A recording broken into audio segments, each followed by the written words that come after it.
So today, hopefully you can hear me over the AC. We're going to talk about our interpretations, what we stand for, which could be called our values, and in the process of rehabilitating ourselves in order to generate that godly want, which is like our desire, or even more specifically, our intention. So what do I stand for? Purity and being real about life, saying the truth courageously, genuine expression. Now, when I stand for this, it means not only do I want to be able to be pure and being real about life, or saying the truth and having courage and being able to express genuinely, but I want that for everyone. I want to live in a world where that's part of our world, where our world is about that. Obedience to the Creator, who is the portioner. Representing myself authentically, independence, freedom, natural boundaries. This is important to me. Letting everyone be seen as good. In other words, credible, dignified, considered, and justice where hurt people get help, not where they get punished or, hurt further. Inner peace, mercy, kindness, and patience, and resourcefulness, not being wasteful, pausing mindful consumption, the non-entitlement or unentitlement, adequacy, letting people go on their own wounded journeys and gain their wisdom from their own pain and suffering and challenges, while also having the grace for me and others that there is a sturdy strength, a fragile delicacy also, and that things change, values transition, layers can be uncovered so that we don't get stuck in a specific reality, and the reality might be familiar, but it's not necessarily growing or evolving with us. Even if we worked so much to bring it out, there's always new things that are coming up. Not wanting anyone to feel lonely or unlovable or worthless or insignificant or lost or forsaken, and how trusting the process that the hurt can transform to love, that the dark can transform to light, the bridges and the tunnels lead us to spacious expanses, and the scarcity to abundance. And finally, thought, speech, and action in the focus, control, or awareness. By control, I mean like choice, like not from a place of like proactive, not reactive, not from a place of like trigger, where we're out of control, like a sense of control, like we're making the choice. And then being the interpreter. So what does it mean to be an interpreter? It means there's good and bad, there's creative and destructive, there's fun, boring, these are spectrums, like, but they're also labels, categories, meaningful versus empty, scary versus comforting, and we get to decide, we get to interpret what things fall into. We're on the spectrum, which category, and also we have to remember others have various reasons for why they do what they do, like I do, like you do, and that everything is an arrival or a departure. We can see whether we're arriving or departing. We can understand there are things that are triggers, or what we might call like curses, or there are things that are blessings. In other words, we might call them unisons.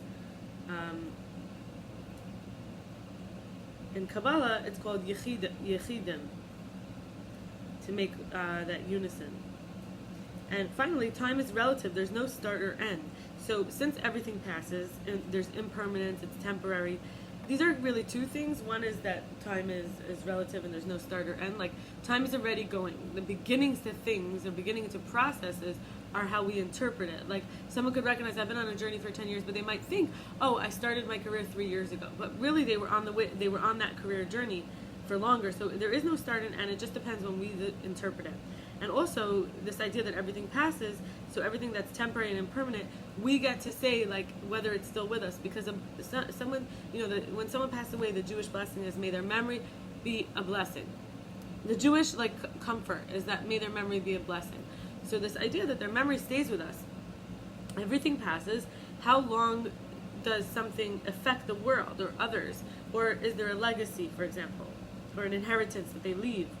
And so how do we rehabilitate our values and our to be, instead of following the leader with our interpretations, where we have to follow stories and we don't get to actually I actually missed one of the interpretations. I want to go back for a second. What to have as a dwelling place for the mind or the body or the heart, and what dwells in the mind, heart, or body. In other words, what is my mind dwelling on or in? and what is dwelling in my mind, and what is my heart dwelling in, and what is dwelling in my heart, and what is my body dwelling in, and what is dwelling in my body. So you can have this idea, we want peace, love, home, safety, to dwell in all of these. And we also want to dwell in peace, love, safety. So this is also about what we're interpreting. Like, what am I dwelling in? What is dwelling in me? We don't want like contamination, impurity, fear, loathing, contempt, anxiety. God forbid. So how do we rehab this potential to be the interpreter, which we were born with, which is our birthright, it's already there, and always happening anyway? May as well become a conscious interpreter. And also, what do we stand for? So since I did the practice, you could always pause the video and do the practice of what do you stand for, right? And so, or maybe you stand for the same things as me, and you feel good about it. You want a word like that too. So how do we get to the rehab part of it? We have to figure out what is important and serious. There's exploration, progression, process. There's the making, and there's also a degeneration, even an ulceration, where things get very sore and raw. There's coping and interventions. There's dreams and passion and intensity and wonder. We can either swim or fly. There's newness and there's life. There could be threat, or there could be survival. There could be hope and dignity and sovereignty and communicating, newness, personality and identity, control, autonomy, and there can be expression, function, feelings, activity, structure, and depicting or demonstrating. Finally, what about our godly wants? How do we connect with our real intention? And so I find that these are ways to generate godly wants, which are, in other words, coming from that place of the yechidim I mentioned, which is that oneness, right? The unison. So in terms of the oneness, rather than, it's the oneness of, for the sake of the oneness, like, in other words, for the, so I wrote here, make efforts even with no reward. The treaty that is within me, treaty, think of the word treatment. So a treaty with someone, even within ourselves. In other words, whether or not we're having an out loud peace agreement when we've had a conflict, we can make, or even if we didn't make a conflict, we're just feeling very separated and not connected to someone, we can make that treaty inside of ourselves. Also, not automatically denying our initial wants. This is something that people do when there's a great insecurity inside, and Freud calls it reaction formation, when you, like, so feeling insecure and wanting or desiring that you jump to the other side. I don't want. Like, someone asks you want to hear a secret, and you're like, yes, and then you go, actually, no, I don't want to hear it. What happened in that split second is that trigger, that curse, that anti-life. Now you can't even be yourself. You automatically deny your wants that are initial. Treating the sexy magnetism of the self. Magnetism is like, and the sexiness of life. Like, the plants are sexy to each other. The animals are sexy to each other. They want to mate. It's not like there's something wrong with us that we have an animal way or a plant way of procreating. So it's a magnetism, right? It's our magnet. We can connect with our magnetism. And self-massage or receiving a firm, loving touch. We're mammals. We like warm touch, soft body, affection. And in Torah, there's a very specific way to do it, with a man, for example.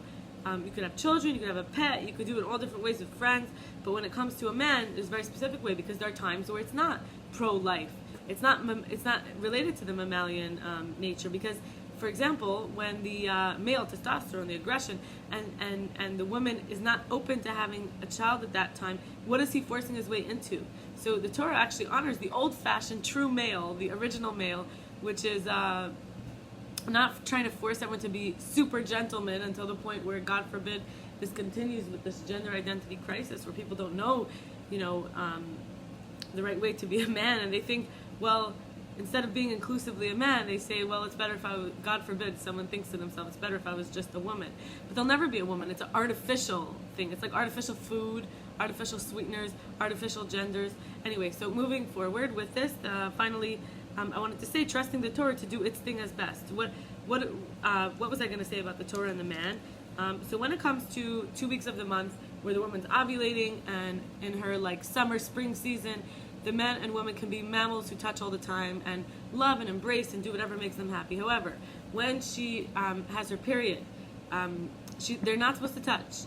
They're not supposed to. It's also not fair to him. His testosterone goes up, and then it causes cortisol in the body, and it's no need for that. Actually, the healthiest way is to wait until she's ready, and during that time, he could do sweet things for her. He could write her notes. He could buy her gifts. He could buy flowers and food and decorate and do chores in the house and everything to make her happy. This is his wife, or this is his partner, right?